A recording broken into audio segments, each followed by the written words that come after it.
I believe officially it was 1893, but there may have been animal pens here before that.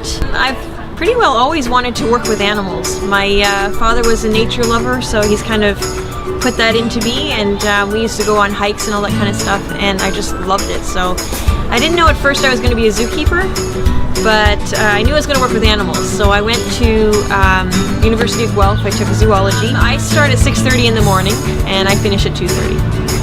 Most of the animals here have been born here, and if not, any of the animals that have come to the zoo are usually animals that have been born in other zoos. Just about everything here is a winter animal, with the exception of the capybaras and the wallabies and the emus. We try and do everything with the animals' health and safety in mind. That's our biggest priority. The zoo's most popular animal right now is the capybaras, and that's because we've been in the news over our escapees, Bonnie and Clyde, and most recently because they've had 3 new babies, which are now part of a naming contest. One was away for 4 weeks and one was out for 6 weeks. But we had traps set up and we put in some of their favorite fruits and veggies, and that's actually how we caught them. They ended up going inside and getting caught in the trap.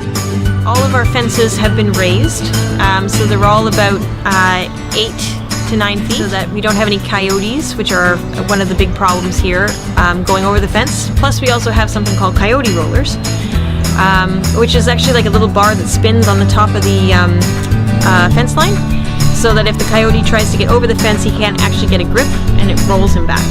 We had a organization called the Friends of High Park Zoo startup, and they were behind us 100%, and they were part of the fundraising to get us going, to keep us open, keep us going. And now that we are back in the city budget and we look like we're safe, we are now doing a master plan where we're raising money to do capital projects, and we're hoping to revamp the whole zoo.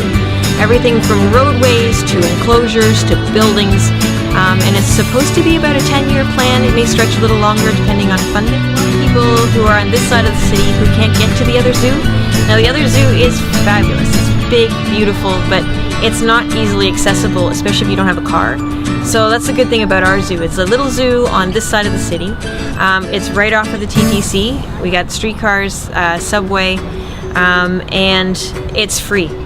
I definitely think the zoo is special for the city and the people. I think it's very important for the community to know about the animals that are in this world, because there's a lot of people who don't get out of cities.